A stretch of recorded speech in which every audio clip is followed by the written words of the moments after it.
শুরু করছি আমি তো ভালোবাসি তোকে উপন্যাস। লিখেছেন সালমা চৌধুরী। পর্ব ৪৭। তানভীরের গান শুনে আবির ঘাড় ঘুরিয়ে তাকিয়েছে। হেলমেটের আড়ালে আবিরের অভিব্যক্তি বোঝার উপায় নেই।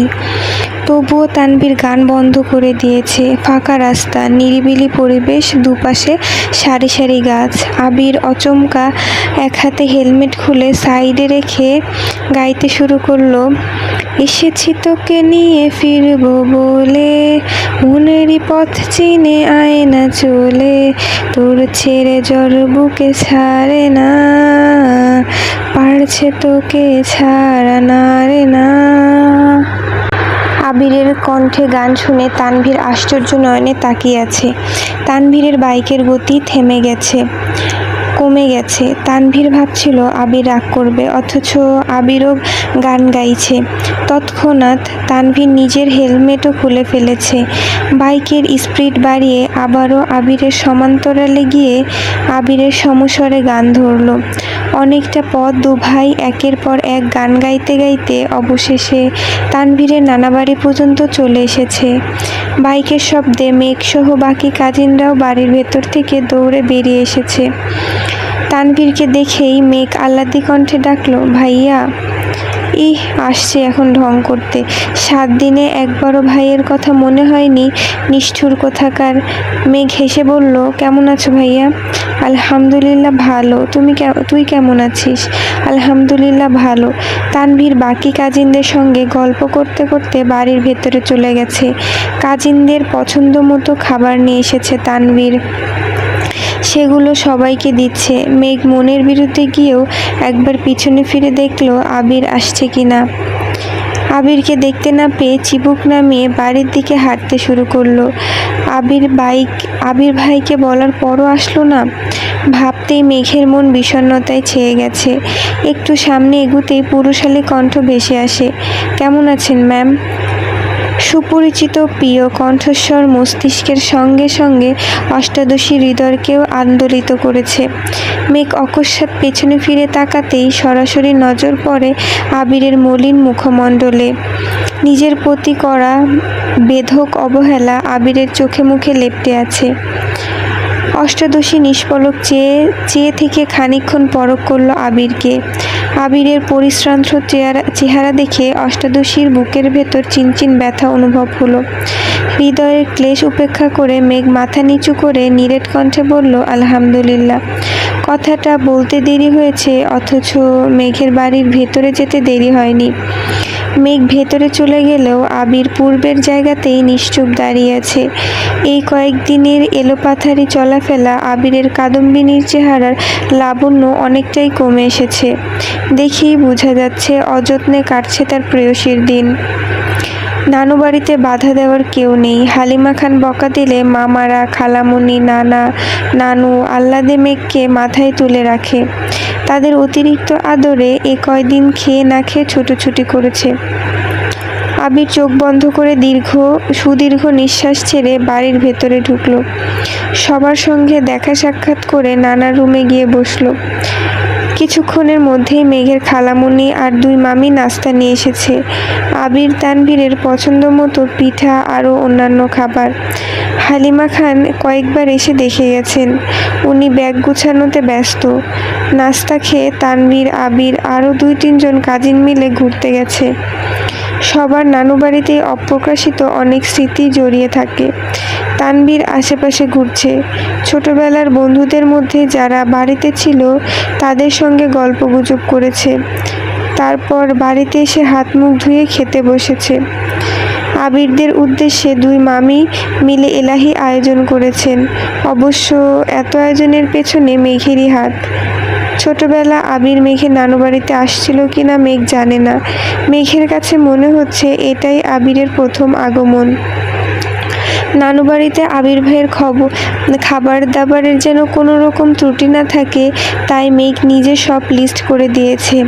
রান্নার তদারকিও মেঘও করেছে। আবিরের পছন্দের তালিকায় যতটুকু মেঘ জানে সবটাই করিয়েছে। বেশ কয়েকটা রেসিপি মেঘ নিজেই রান্না করেছে, সঙ্গে তানভীরের পছন্দ মতো রান্না করেছে। সালাদ থেকে শুরু করে যা যা মেঘের পক্ষে করা সম্ভব সে সবই সে করেছে। ওরা আসতেই দেখা করে মেঘ লুকিয়ে পড়েছে। একবারের জন্য ওদের সামনে আসছে না। তানভীর আবিরের সঙ্গে অন্যান্য কাজিনরাও খেতে বসেছে। তানভীর অচমকা আবিরের দিকে তাকিয়ে ডাকলো, ভাইয়া। কি আবেগে বেশি খেয়ে ফেলো না আবার। আবির আর চোখে তানভীরের দিকে তাকালো। তানভীরের মুখে রহস্যময় হাসি। আবির ভ্রু গুটাতেই তানভীর বিড়বিড় করে বলল, আমি খবর পেয়েছি তোমার জন্য আজকে স্পেশালি আমার বোন নিজের হাতে রান্না করেছে। আবির ভ্রু উঁচিয়ে ওষ্ঠ বেঁকিয়ে তানভীরের দিকে তাকিয়ে আছে। তানভীর মুচকি হেসে বলল, এভাবে আমায় না দেখে আমার বোনটাকে দেখলেও তো পারো। আবির গলা খাকারি দিয়ে বিড়বিড় করে বলল, সময় হোক তখন দেখবি, তোর বোন ব্যতীত কোনো দিকেই তাকাবো না। তানভীর নিঃশব্দে হাসলো, সাথে আবিরও। খাওয়া দাওয়া শেষ করে সবার সঙ্গে আরও কিছুক্ষণ গল্প করে বাসার উদ্দেশ্যে বের হলো। মেঘ আর হালিমা খান সবার থেকে বিদায় নিয়ে বেরিয়েছে। মেঘের কাজিনরাও মেঘদের সঙ্গে একটু এগিয়ে এসেছে। মেঘ তানভীরকে উদ্দেশ্য করে গম্ভীর কণ্ঠে বলল, ভাইয়া আমি তোমার সাথে যাব। তানভীর সহসা জানালো, আমি তোকে নিতে পারবো না। কেন? তানভীর স্বাভাবিক কণ্ঠে বলল, আব্বু কি বলেছিল মনে নাই, আমি যেন তোকে নিয়ে বাইক না চালাই। মেঘ ঠোঁট ফুলিয়ে বলল, কেন, আমাকে নিয়ে চালালে কি হবে? তানভীর আকাশের পানে তাকিয়ে বলল, আব্বু আমাদেরকে নিয়ে টেনশন করে। তুই আমি একসঙ্গে গেলে বাই চান্স অ্যাক্সিডেন্ট হলে আর আমাদের কিছু হয়ে গেলে কি হবে, সেই ভেবেই আব্বু ভয় পায়। তুই ভাইয়ার সঙ্গে যা, আমি আম্মুকে নিয়ে যাচ্ছি। অ্যাক্সিডেন্ট করলে করব, মরে গেলে যাব, তবুও আমি তোমার সাথেই যাব। তানভীর শক্ত কণ্ঠে বলল, বনু বাজে কথা একদম বলবি না। আমার কিছু হলেও সমস্যা নাই, কিন্তু আমার কারণে তোর কিছু হলে আমাকে আব্বু মার্ডার করে ফেলবে। মেঘ ভ্রুকুচকে বলল, ওনার সাথে গেলে যে আমার কিছু হবে না তার কি গ্যারান্টি আছে? গ্যারান্টি আমি তোকে দিচ্ছি, কিছু হবে না তোর। মেঘ রাগে ফুঁসতে ফুঁসতে বলল, তবুও তুমি আমায় নিয়ে যাবে না? আব্বুর কথা অমান্য করলে আমায় বাড়িতে জায়গা দিবে না বইন। তুই কি চাস তোর এই হতভাগা ভাইটা অকালে বাড়ি থেকে বেরিয়ে যাক? মেঘ রাগে কটমট করে বলল, হয়েছে, আর ইমোশনাল ব্ল্যাকমেইল করতে হবে না। নিয়ে যাও আম্মুকে, আমিও বাসায় গিয়ে আব্বুকে বিচার দেব। তানভীর হেসে আম্মুকে গাড়িতে বসতে বলল। হালিমা খান উঠতেই তানভীর বাইক স্টার্ট দিল। এদিকে আবির এতক্ষণ যাবৎ কোনো কথাই বলেনি। ওরা কিছু দূর যেতেই আবির বাইক স্টার্ট দিতে দিতে বলল, কেউ কি আমার সঙ্গে বাইকে যেতে বিরক্ত বোধ করছে? মেঘ ফোঁস করে শ্বাস ছেড়ে নিজের ব্যাগটা মাঝখানে রেখে 1 সেকেন্ডের মধ্যে বাইকে উঠে বসেছে। আবির লুকিং গ্লাসে তাকিয়ে প্রেয়সীর রাগান্বিত মুখবিবর দেখে মৃদু হেসে বাইক স্টার্ট দিল। মেঘের রাগ অতি সহজে কমবে না, এটা আবির বেশ বুঝতে পেরেছে। মেঘের ছোট থেকেই এই স্বভাব, নিজের পছন্দের কোনো জিনিস কাউকে দিতে চায় না, এমনকি মিমকেও না। আর যদি কারো উপর রাগ উঠে তাহলে এত সহজে রাগ কমে না। কথা বললেও রাগে কটকট করতে করতেই বলে, বড় হয়েছে ঠিকই, তবে এখনও আগের স্বভাবই আছে। তানভীর ওর আম্মুকে নিয়ে অনেকটা সামনে চলে গেছে, ওদের আর দেখা যাচ্ছে না। আবির একটা চায়ের স্টল দেখে বাইক থামিয়ে 2 কাপ চা নিয়ে এসেছে। মেঘ প্রথমে নিতে না চাইলেও আবিরের জোরাজোরিতে নিয়েছে। আবির রাস্তার পাশে একটা গাছের সাথে হেলান দিয়ে চা খাচ্ছে আর অভিভূতের ন্যায় মেঘকে দেখছে। রাগের কারণে মেঘের মুখ ফুলে আছে, থুতনিতে কেমন যেন ভাঁজ হয়ে গেছে। আবির চুল থেকে শুরু করে পায়ের কনিষ্ঠ আঙুল পর্যন্ত নিরীক্ষণ করতে করতে চা শেষ করলো। টাকা পরিশোধ করে বাইকের কাছে এসে শান্ত স্বরে বলল, এখনও রাগ কমেনি তোর? কিসের রাগ? আমার কারো উপরে রাগ নেই, তা তো চোখেই ভাসছে। মেঘ চোখ তুলে তাকাতেই আবির মুচকি হাসল, কিন্তু মেঘের চেহারা অপরিবর্তিত। মেঘ চিবুক নামিয়ে কর্কশ গলায় বলল, আপনি কি আমায় বাসা পর্যন্ত নিয়ে যাবেন? যদি না নিয়ে যাই তাহলে কি করবি? বাস বা অন্য কিছুতে চলে যাব। সত্যি সত্যি তুই আমাকে একা ফেলে চলে যাবি? আবির তো আর অবুঝ না, আপনি তো আর অবুঝ না, যেভাবে এসেছেন সেভাবে বাসায় যেতে পারবেন। আবির হঠাৎই দু আঙুলে মেঘের থুতনি উঠালো। অচমকা আবিরের স্পর্শে মেঘের দেহ শিউরে ওঠে। সহসা চোখ বন্ধ করে ফেলেছে। আবির গুরুতর কণ্ঠে বলল, তাকা। মেঘ নিভু নিভু চোখে তাকাতেই আবিরের গভীর নেত্রে দৃষ্টি নিবদ্ধ হয়। সঙ্গে সঙ্গে মেঘের ভ্রুযুগল কুঁচকে আসে। এই একজোড়া চোখ মেঘকে কি যেন বলতে চাচ্ছে। চোখের ভাষা বুঝার সাধ্যই ছোট অষ্টাদশীর নেই, তবে দৃষ্টির গভীরতা প্রখর, তা বুঝতে সময় লাগেনি। ইদানিং আবিরের নজরের অস্বাভাবিকতা মেঘ প্রায়ই খেয়াল করে। মেঘ তাকালে চোখে চোখ পড়লেই নিজেকে কেমন যেন আড়াল করে নেয় আবির। আজও আবিরের দৃষ্টি প্রখর। অষ্টাদশীর আখি জোড়াও আবিরের চোখে নিস্তব্ধ হয়ে আছে, পলক ফেলছে না কেউই। আবির হঠাৎই নমনীয় কণ্ঠে বলা শুরু করলো, আই এম সরি মেঘ। দিনকে দিন আমি মানুষটা বড্ড পাষাণ হয়ে যাচ্ছি। মাঝে মাঝে নিজের স্বার্থ ছাড়া কিছুই ভাবতে পারি না। মানুষ মন থেকে খুব করে কিছু চেয়ে যখন সেটা পায় না, তখনই তারা দুনিয়া এলোমেলো হয়ে যায়। সেই জিনিসটা পাওয়ার জন্য আবেগ অনুভূতি বিসর্জন দিতেও দুবার ভাবে না। আমার অবস্থা এখন তেমনই। আমি জানি তুই এসবের কিছুই বুঝবি না, তবুও কেন জানি তোকে বলতে ইচ্ছে করছে। তোর সাথে সেদিন একটু বেশি বাড়াবাড়ি করে ফেলেছি।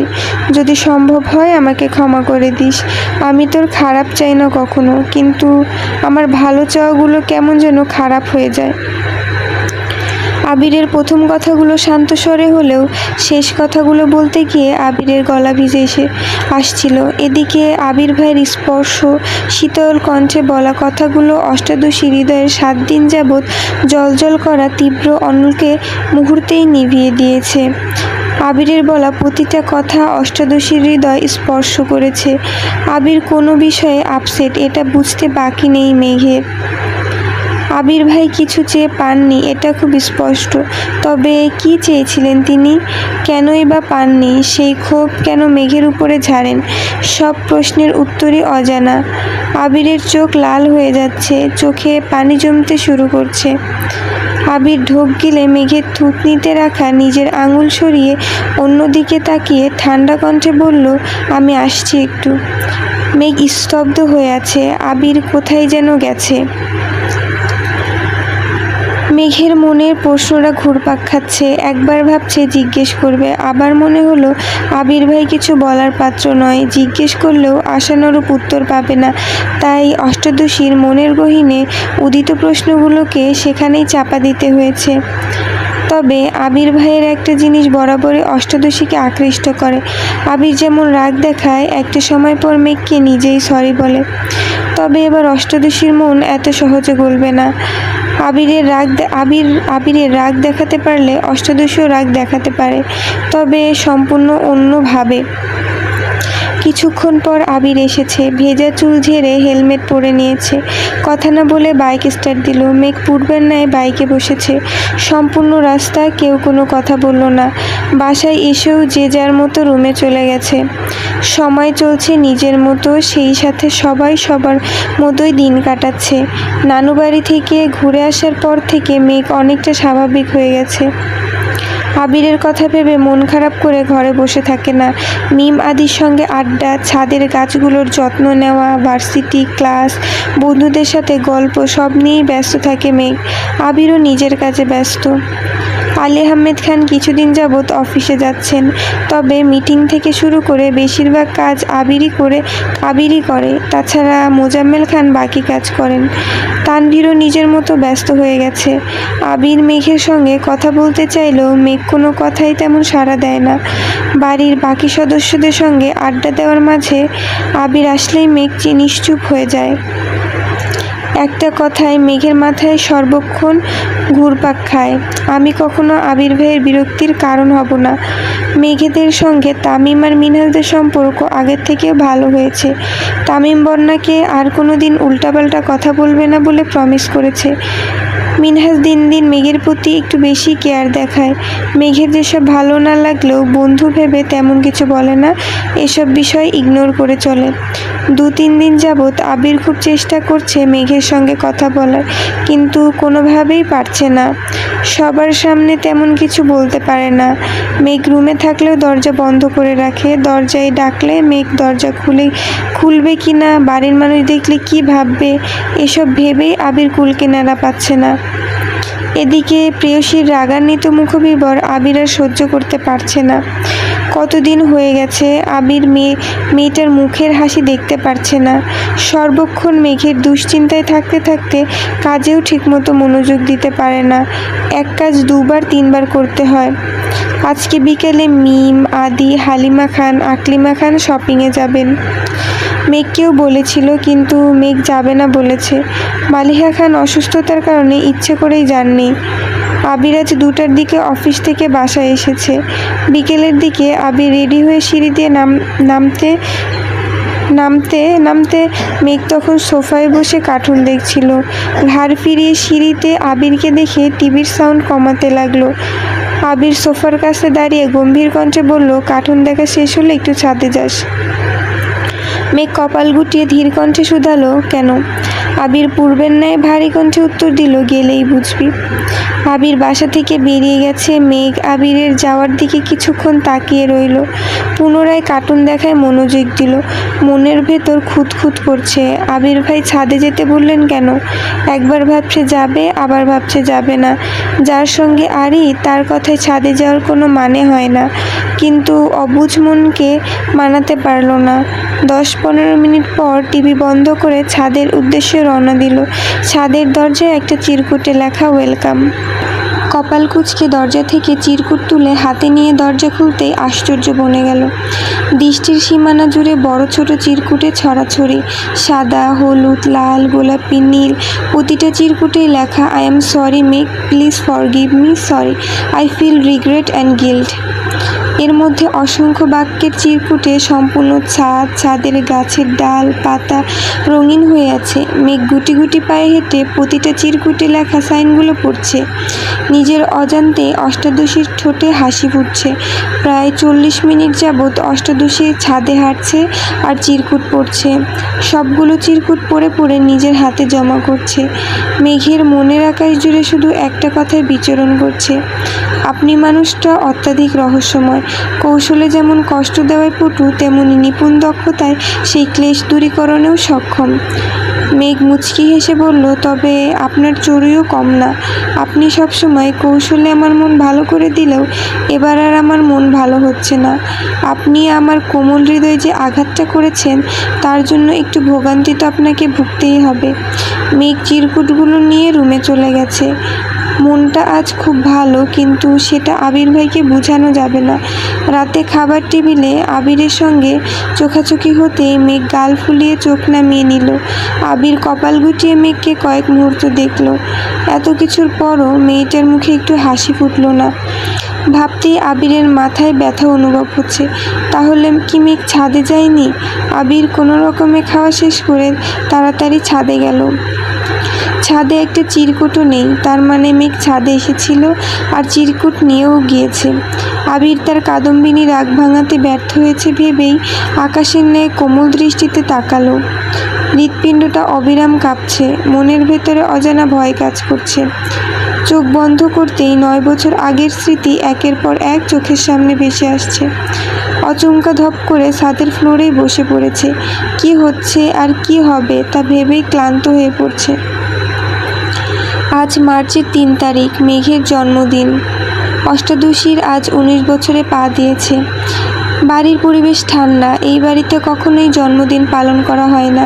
সামান্য উইশটুকুও কেউ করে না। তাই কারোর জন্মদিনের কথা মনেই থাকে না।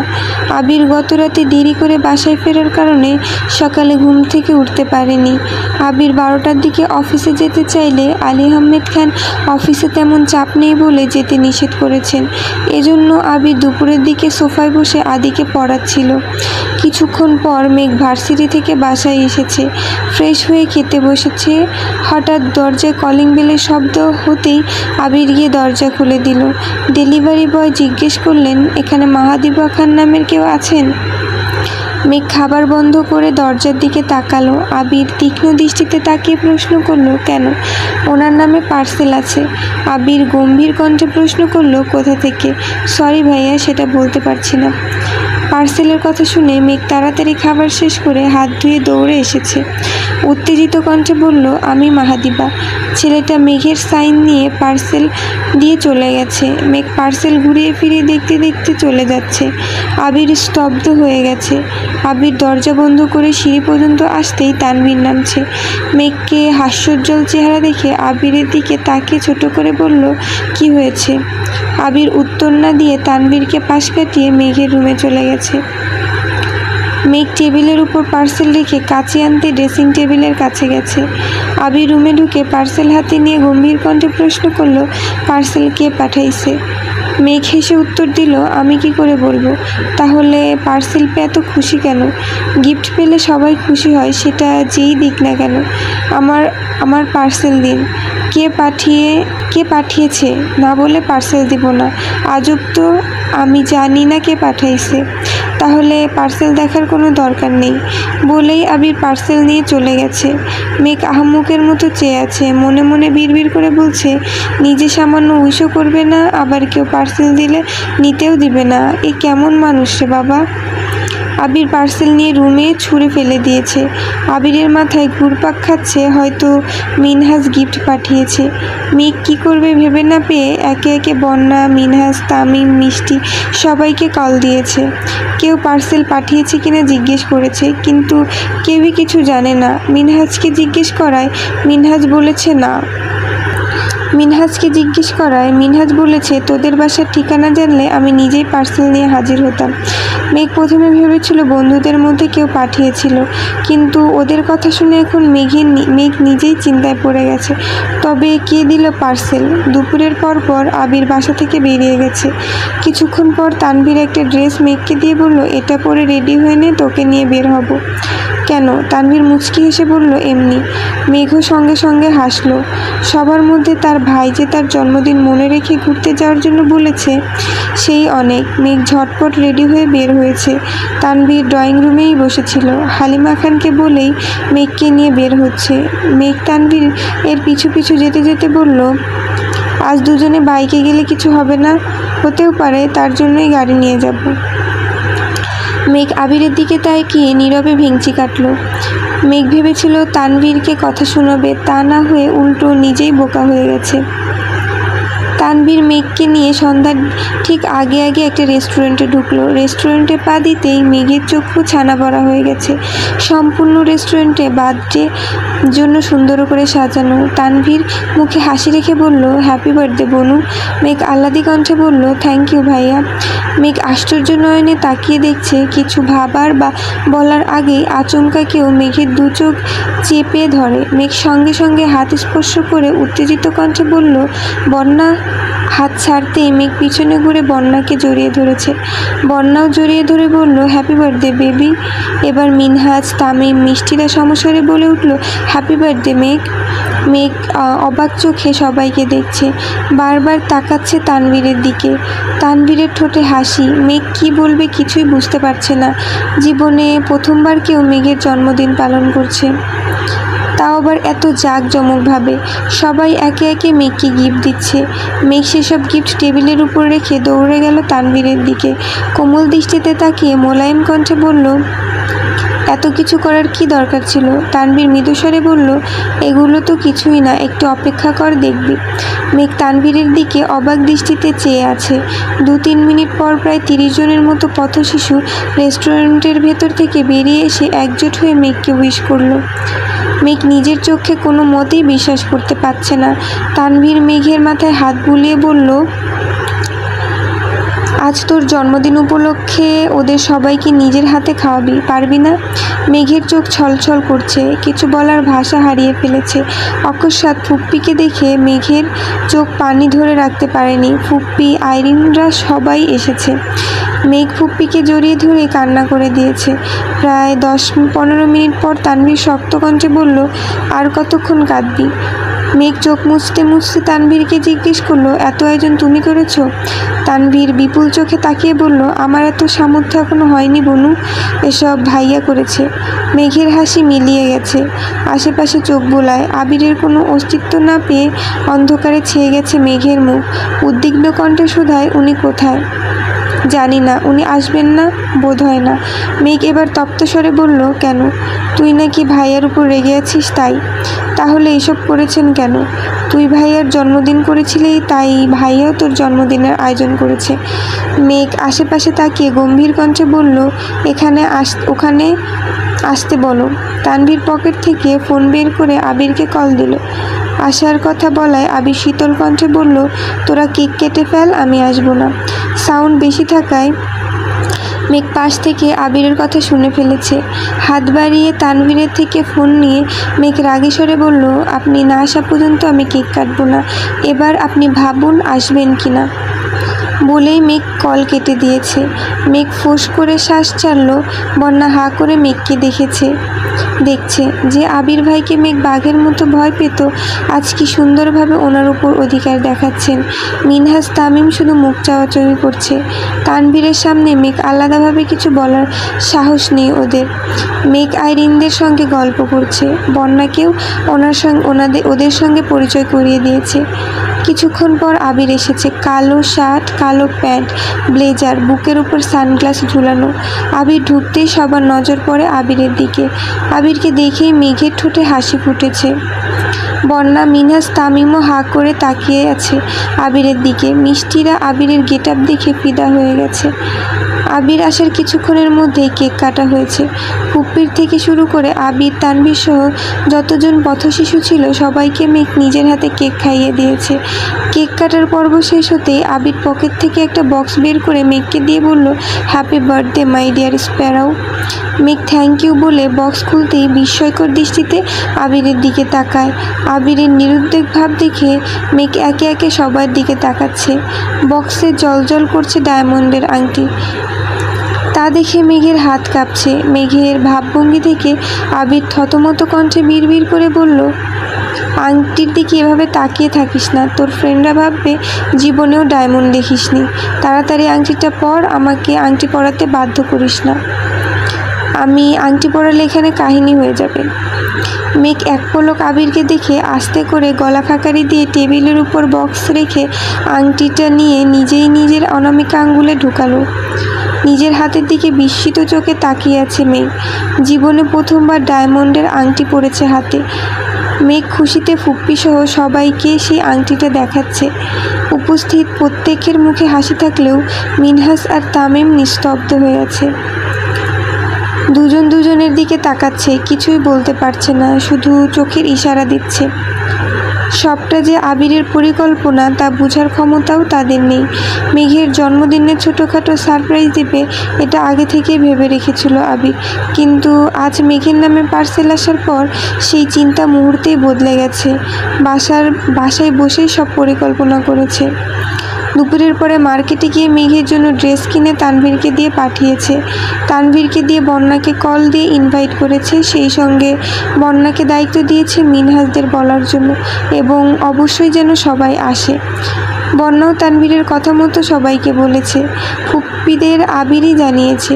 মিনহাজ আর তামিমকে নিজের অবস্থান বোঝানোর জন্যই আবির ইচ্ছে করে মেঘের জন্মদিনে সম্পূর্ণ রেস্টুরেন্ট বুকিং দিয়েছে। সেই সঙ্গে মেঘের জন্য নিজে পছন্দ করে ডায়মন্ডের আংটি নিয়ে এসেছে। যেখানে মারপিট আর কথায় কিছু বোঝানো অসম্ভব হয়ে পড়ে, সেখানে কিছু কৌশল খাটাতেই হয়।